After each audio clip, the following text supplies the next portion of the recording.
வணக்கம். நான் எடுத்துட்டு இருக்கிற கூப்பாராவோட சிறுகதை வந்து விடியுமா அப்படின்ற சிறுகதை. இந்த சிறுகதையும் வந்து தமிழ் சிறுகதைகளில் ஒரு முன்னோடி, ஒரு வடிவ ஒருமையை வந்து அடைஞ்ச ஒரு சிறுகதை அப்படின்னு சொல்கிறாங்க. அது எனக்கு சரியாக தான் படுது. எனக்கு ரொம்ப பிடிச்சது இந்த கதை. கதையை சுருக்கமாக சொல்லிடுறேன். இந்த கதை சாரதி சொன்ன மாதிரி வெறும் வெளிப்புற உலகம் மட்டும் காட்டி பண்ற அந்த ஆற்றாமை மாதிரி இல்லாம இது வெறும் மன ஓட்டத்திலேயே நடக்கிற கதை. முக்கால்வாசி மன ஓட்டத்திலேயே நடக்குது. இதுல என்னன்னா, ஒரு குஞ்சம்மாள் அப்படிங்கிற வந்து கதை சொல்லியோடைய அக்கா குஞ்சம்மாள், அவங்க வந்து சென்னையில கல்யாணமாகி இருக்காங்க, குடித்தனம் இருக்காங்க. கும்பகோணத்துக்கு வீட்டுக்கு வந்திருக்காங்க, அம்மா வீட்டுக்கு. அப்போ அவங்க கணவருக்கு கொஞ்சம் சில மாதங்கள் முன்னாடி உடம்பு சரியில்லாமல் இருந்திருக்கு. அப்புறம் சரியா போச்சு. அதுக்கப்புறம் இவங்க கிளம்பி வந்திருக்காங்க. இங்க 2 மாசமா அம்மா வீட்டில் இருக்காங்க. நோன்பை முடிச்சுட்டு போகலாம் அப்படின்னு இருக்காங்க. அப்போ அந்த கணவருக்கு ஒரு தந்தி வருது. அதில் தான் கதை ஸ்டார்ட் ஆகுது. சிவராமையர் டேஞ்சரஸ், அவ்வளோதான். அங்கதான் கதை ஸ்டார்ட் ஆகுது. அந்த தந்தி வருது. அதை வந்து எப்படி எதிர்கொள்றாங்க இந்த கேரக்டர்ஸ் எல்லாமே. அவங்க உடனே கிளம்பி கும்பகோணத்துல இருந்து சென்னைக்கு ஒரு ரயில் பிடிச்சிட்டு கிளம்புறாங்க. இந்த கதை முழுக்கவே அந்த ஒரு நைட்ல நடக்கிறது தான். இவங்க 2 பேருடைய மன ஓட்டத்துல நடக்கிறது தான் கதை. தந்தி வந்ததும் ஃபர்ஸ்ட் வந்து டினையல், என்னவா ஏதோ ஒன்று தான். டேஞ்சரஸ்ன்றது இதை எதுவும் நம்ம பூசி மழுப்பவே முடியாது. ஆனால் அவங்க என்ன சொல்லிக்கிறாங்க, அது அப்படிலாம் ஒன்றும் இருக்காது, அப்படி இப்போதானே பார்த்துட்டு வந்தோம், இப்போதான் லெட்டர் 3 நாள் முன்னாடி லெட்டர் வந்ததே, அதில் ஒன்றுமே சொல்லலையே அப்படின்னு, அதனால ஒன்றும் இருக்காது. ஏன்னா ஒரு நாள் எவ்வளவோ நடக்கலாம், அது அவங்களுக்கு தெரியாமல் இருக்காது. அவங்க அப்படி சமாதானப்படுத்திக்கிறாங்க. எடுத்தோன்னே டினையல் தான், ஒன்றும் இருக்காது, நம்ம பகவான் நம்மளை அப்படிலாம் ஒன்றும் பண்ண வரல, கெட்டது நமக்கு எதுவும் நடக்காது, வெளியில் நல்ல சகுனமாக இருக்குது, இப்படி பலவிதமாக அவங்க மனசை தேய்ச்சிக்கிறாங்க. அவங்க அம்மா வந்து அவங்களுக்கு என்னெல்லாம் பண்ணணுமோ வெளியில் கிளம்புறப்போ எல்லாம் பண்ணி கிளம்புறாங்க 2 பேரும். குஞ்சம்மாளும் அவங்க தம்பியும் கதை சொல்லியும் கிளம்புறாங்க. அன்னைக்கு ட்ரெயின் ஒரு ஸ்டேஷன்லையா நின்று மெதுவாக போகுது. அந்த கதை சொல்லியோடைய இந்த ஹோல் ஜேர்னியில் வந்து அந்த பயணம்ன்றது, ரயில் பயணம்ன்றது அவருடைய சொந்த மனசு பயணத்தையும் குறிக்குது, லிட்டரல் பயணத்தையும் குறிக்குது. அவர் ஒரு நிமிஷத்துக்கு ஒரு வாட்டி, அதாவது மனசு வந்து ஒரு இடத்துல இருக்க மாட்டேங்குது. ஒரு செகண்ட் வந்து என்ன தோணுது, கண்டிப்பாக ஏதோ இந்த நடந்திருக்கலாம் அப்படின்னு தோணுது. அடுத்த நிமிஷமே வந்து அப்படிங்க நடந்திருக்க சான்ஸ் இல்லை. இதே இந்த மாற்றி இந்த 2 மனநிலைகள்ல தான். அப்போ குஞ்சம்மாளுக்கும் அதே தான் ஓடிட்டு இருக்கு. ஆனால் இது வரைக்கும் அவங்க வெளியில் எதுவும் பேசிக்கல. திடீர்னு அவங்க பேச ஆரம்பிக்கிறாங்க. தெரியுது அவங்க ரொம்ப சோகமாக இருக்காங்க அப்படின்னு. அப்போ இந்த கதை சொல்லி அவர் பிளான் பண்ணல, அவர் நேச்சுரலாகவே சொல்றாரு.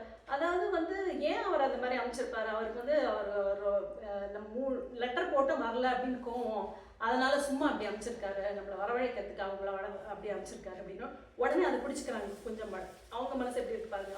அப்படி ஒரு துக்கத்துலையும் பயத்துலையும் இருக்கிறவங்க அந்த ஒரு சின்ன ஒரு புக்கு கிடைச்சதும் உடனே படிச்சுக்கிறாங்க. ஆமாம்மா அப்படிதான் இருக்கும், அவருக்கு வந்து கோபம் நம்ம மேல, அதனால. அப்ப ஹாஸ்பிட்டல் பேர்லாம் தந்தி கொடுக்க முடியுமானா இவருக்கு வந்து தெரியல, தந்தி கொடுக்க முடியுமா முடியாது. ஆமாம்மா அதெல்லாம் கொடுக்கலாம் அப்படின்னு சொல்லிடுறாரு. உடனே அவங்க 2 பேரும் அந்த ஒரு பொய்யான இதை பிடிச்சிட்டு கொஞ்ச நேரம் ஓட்டுறாங்க.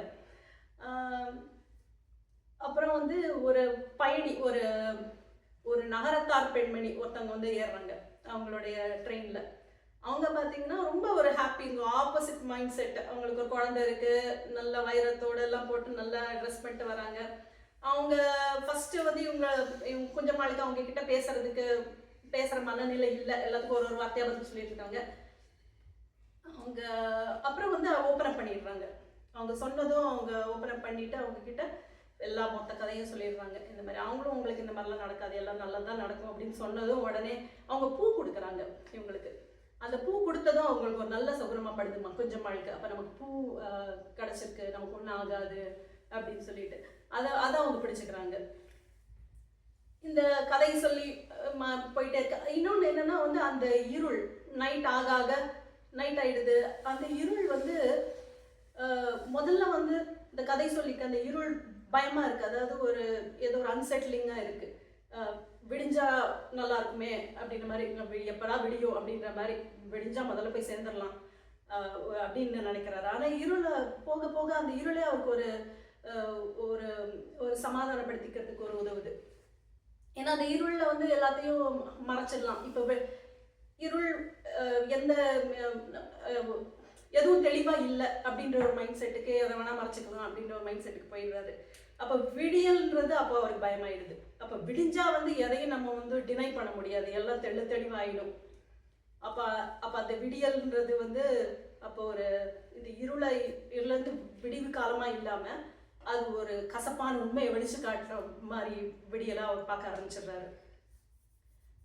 போய் சேர்ந்துடுறாங்க. இந்த ரயிலையும் அந்த ரயில் பயணத்தையும் அவர் நல்லா டிஸ்கிரைப் பண்ணுறாரு. அது வெறி பிடிச்ச மாதிரி போகிறது, அப்படியே ஒரு அவர் சொல்கிற வார்த்தையெல்லாம் அப்படி ஒரு ஃபாஸ்ட்டாக ஒரு ஹர்லிங் ட்ரெயின் மாதிரி தான் இருக்குது. எங்கேயோடு போய் அதுக்கு எங்கேயோ போய் முடிய போகுது அப்படின்ற ஒரு ஜேர்னியில் அவங்க போயிட்டுருக்காங்க. கதையில் போகிறாங்க, சென்னை வந்து சேர்றாங்க, ஹாஸ்பிட்டலுக்கு போகிறாங்க. சென்னையில் ட்ரெயினில் யாரும் வரல, ஸோ அங்கேயே தெரிஞ்சு போகுது அவர் ஒன்றும் விளையாட்டுக்கெல்லாம் சொல்லலை அப்படின்னு. ஹாஸ்பிட்டல் போகிறாங்க. அங்கே பார்த்தா அங்கே வேலை செய்கிற ஒருத்தர் சொல்கிறாரு, யார் நீங்கள், எனக்கு கும்பகோணமா? ஆமாம்மா, அவர் நேற்றுக்கே இறந்து போயிட்டார் அப்படின்னு ரொம்ப கேஷுவலாக சொல்லிடுறாரு. அந்த உடனே அப்புறம் பேர்லாம் சொன்னதும் பாடியை கொண்டு வராங்க. அதை பார்த்ததும் தான் உண்மையாக அவங்களுக்கு விடியுது. அவருக்கு மனசில் வந்து இதுக்கு மேலே எதையும் நம்ம பூசி மறைக்கிறதுக்கு இல்லை, சமாதானம் சொல்லிக்கிறதுக்கு இல்லை, எல்லாம் தெளிவாயிடுச்சு, விடிஞ்சு போச்சு. அதுதான் அந்த விடியல். இந்த இது என்னன்னா ஒரு கூப்பராவுடைய ஸ்பெஷாலிட்டியாக நான் பார்க்குறது இந்த இருண்ட தருணங்களை வந்து அப்போ நம்ம மனசில் என்னெல்லாம் எப்படி ஒரு ஹியூமன் நேச்சர், ஒரு மனித இயல்பு வந்து எப்படி எதிர்கொள்ளும். இது எல்லா கதைகள்லையுமே அதுதான் இருக்கிற மாதிரி எனக்கு தோணுது. அந்த இருளை எதிர்கொள்கிறப்போ நம்ம மனித இயல்பு எப்படி அதை அது எனக்கு இந்த கதையில் எனக்கு ரொம்ப கச்சிதமாக இருந்த மாதிரி தோணுச்சு. ஆமாம், இப்படி தான் நம்ம நடந்துப்போம். அந்த என்னதான் வந்து அந்த விடியல் கசப்பாக இருந்தாலும் அது ஒரு ரிலீஃபாக தான் வந்து சேருது. அந்த நைட்டு ஃபுல்லாக இருந்த அந்த ஒரு ஆங்ஸைட்டி போய் அந்த விடியல் கசப்பாக இருந்தால் கூட அதை நம்ம அக்செப்ட் பண்ணிக்கிறோம். லைஃப் வில் மூவ் ஆன், வாழ்க்கையை தொடர போகுது. எல்லா இருண்ட தருணங்களுக்குமே அது பொருந்ததான் பொருந்தும். இருள்னு ஒன்று இருந்தால் விடிய தான் போகுது, வாழ்க்கை போக தான் போகுது அப்படின்னு தான் இந்த கதை சொல்கிற மாதிரி எனக்கு தோணுது. எனக்கு நம்ம பார்த்த 3 எழுத்தாளர்கள் இதுவரையும், புதுமைப்பித்தன், மௌனி, குப்பரா, இவர் 3 பேர்லையும் வந்து எனக்கு இந்த கதைகள் ரொம்பவே பிடிச்சிருந்தது. எனக்கு இந்த சிறுகதையோடைய அந்த கிளாசிக்கல் வடிவம் மேலே எனக்கு ஒரு ஈர்ப்பு உண்டு. அந்த வடிவம் வெறும் வடிவம் தான் அப்படின்னு சொன்னாலும் அந்த வடிவத்துக்கே ஒரு பஞ்ச் இருக்கு. அந்த வடிவத்தை கச்சிதமாக அடையிறப்போ அதில் ஒரு வெயிட் கொடுக்குது. அது அவர் நல்லா பண்ணியிருக்கிற மாதிரி தோணுச்சு எனக்கு. அண்ட் இப்போ புதுமைப்பித்தனில் பார்த்தீங்கன்னா அவர் நிறைய அவர் கமெண்ட்ரி கொடுத்துட்டே இருப்பார். அவருடைய சொந்த ஒப்பீனியன்ஸு, அப்புறம் அந்த புதுமை விரும்பியாக அவர் இருக்கிறதுனால கொஞ்சம் சோஷியல் கமெண்ட்ரி அதெல்லாம் வந்துகிட்டே இருந்த மாதிரி. இதில் அது எதுவுமே கிடையாது. அப்படியே இருக்கிற சூழ்நிலை, அந்த கேரக்டர்ஸ், அதை வச்சுட்டு அந்த ஃபார்மேட்டை வச்சுட்டு அவர் கன்வே பண்ணுறாரு. எனக்கு பர்சனலாக பிடிச்சிருந்தது.